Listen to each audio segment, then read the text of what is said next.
नमस्कार सभी को दोस्तों, आज की इस वीडियो में हम बात करेंगे देश के उपराष्ट्रपति जगदीप धनखड़ के अप्रत्याशित इस्तीफे की।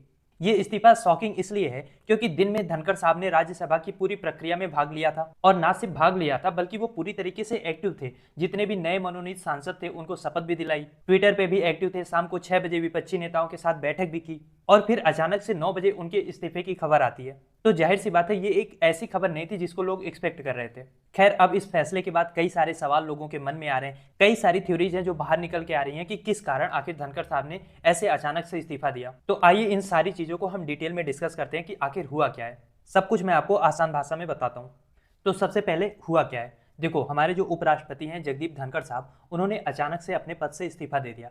अब इस्तीफे की वजह उन्होंने अपनी सेहत को बताई है। कह रहे हैं कि डॉक्टरों ने ये सलाह दी है कि अब उनको अपने स्वास्थ्य को प्राथमिकता देनी चाहिए और इस तरीके से राष्ट्रपति को लिखे अपने पत्र में उन्होंने साफ साफ लिखा कि वो संविधान के आर्टिकल 67A के तहत तत्काल प्रभाव से अपना पद छोड़ रहे हैं और राष्ट्रपति, प्रधानमंत्री तथा मंत्रिपरिषद को धन्यवाद दिया।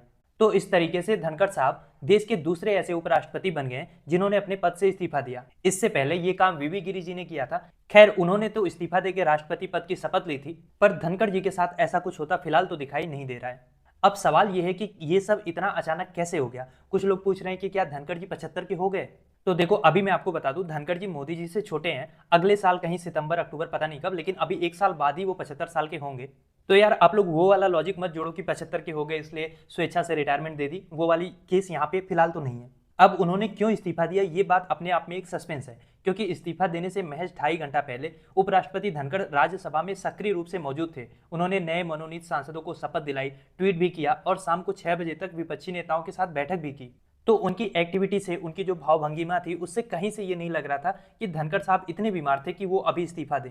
और इससे पहले भी धनखड़ साहब की सेहत का मुद्दा उठ चुका है, जब उन्हें सीने में दर्द के चलते दिल्ली के एम्स अस्पताल में भर्ती कराया गया था। उसके बाद उनकी हालत स्थिर हुई, वो रिकवर कर गए, लेकिन तब किसी डॉक्टर ने उनको सलाह नहीं दी थी कि आप उपराष्ट्रपति के पद से इस्तीफा दे दो। अब पता नहीं ऐसा कौन सा डॉक्टर आ गया है जिनकी सलाह पे धनखड़ साहब ये दावा कर रहे हैं कि उन्होंने इस्तीफा दिया है। और इस पे टिप्पणी करते हुए पप्पू यादव, जो सांसद हैं, उनका कहना यह है कि धनखड़ साहब को जो स्वास्थ्य संबंधित सुविधाएं चाहिए वो तो उनको उपराष्ट्रपति पद पे बने रहने से कहीं ज्यादा मिलता, ना कि पद छोड़ने से।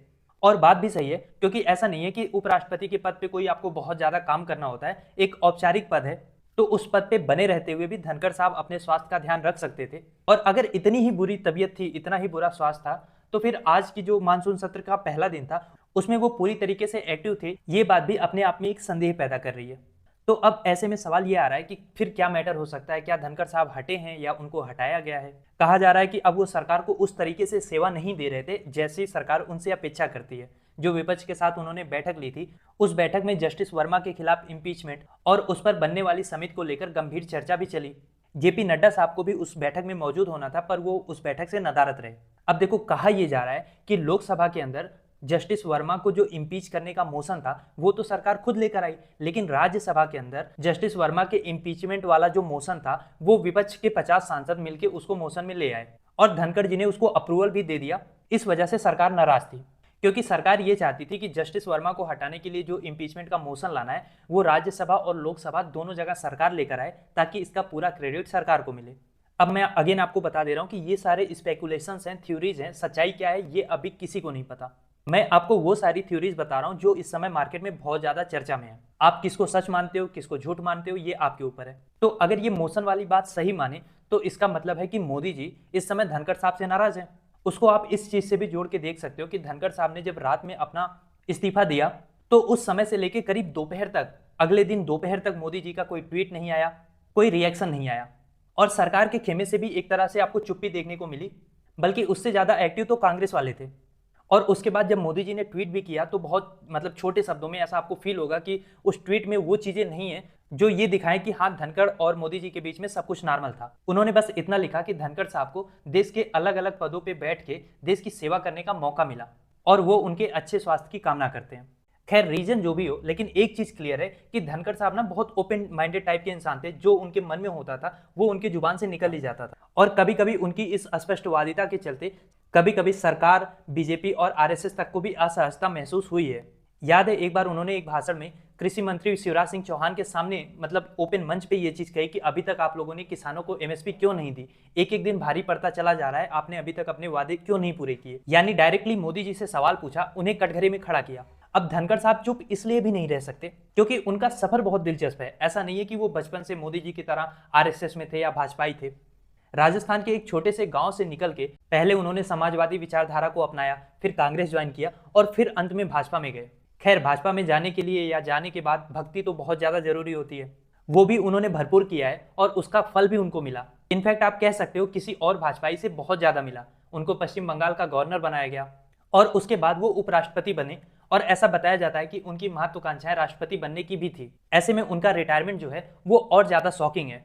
अभी 10 दिन पहले उन्होंने जेएनयू में एक भाषण के दौरान कहा था कि वो अपना कार्यकाल पूरा करके 2027 में रिटायर होंगे और 10 दिन बाद अचानक से रिटायरमेंट, ये बात किसी को हजम नहीं हो रही है। 2022 में वो उपराष्ट्रपति बने, अभी उनका आधा से ज्यादा कार्यकाल बाकी था। उपराष्ट्रपति के पद पे रहते हुए उन्होंने खुद को आरएसएस का एकलव्य बताया। अच्छा, ऐसे में एक थ्योरी और भी चल रही है जो मोदी जी से जो उनकी तकरार की थ्योरी है उसके बिल्कुल अपोजिट है। कहीं ऐसा तो नहीं है कि जो ऑपरेशन सिंदूर और सीज फायर के नाम पे मोदी जी को घेरने की प्लानिंग विपक्ष ने की हुई थी संसद में, उस मुद्दे को दबाने के लिए अचानक से ये मास्टर स्ट्रोक चला गया है और मोदी जी को बचाने के लिए धनखड़ साहब ने अपनी अल्टीमेट कुर्बानी दी है। हो ये भी सकता है कि स्वास्थ्य सही होने के बाद अगली बार उनको राष्ट्रपति बनाया जाए, या ये भी हो सकता है कि उनकी कुर्सी खाली कराई गई हो किसी और को मौका देने के लिए। अब आपको पता है जेपी नड्डा साहब भी खाली हो रहे हैं, भाजपा के राष्ट्रीय अध्यक्ष से हटने के बाद हो सकता है वही उपराष्ट्रपति बने।